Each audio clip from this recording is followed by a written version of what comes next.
berjuang. Sembah nuwun nggih. Pak, nggih. Nggih sembah nuwun. Nggih.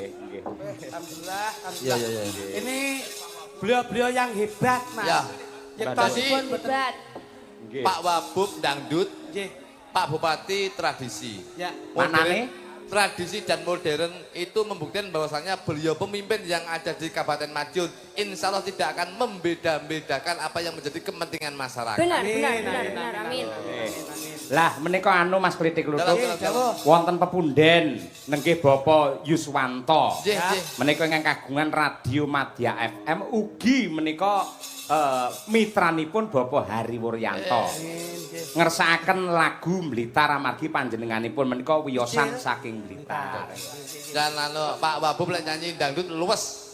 Nggih. Oh, satu hati sampai mati iki. Ketoke kulino karaoke. Boten itu spesial. Tapi kula tak nyuwun kalih Mbak Uun kalih Mbak Tuti. Mbak Tuti. Ya, Monggo. Sareng kalih Mbak Dike monggo. Oh, Nggih. Bertiga nggih. Monggo dalam lagunya Blitar kunjuk dumateng Bapak Yuswanto. Monggo ta. Ya.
Kritik.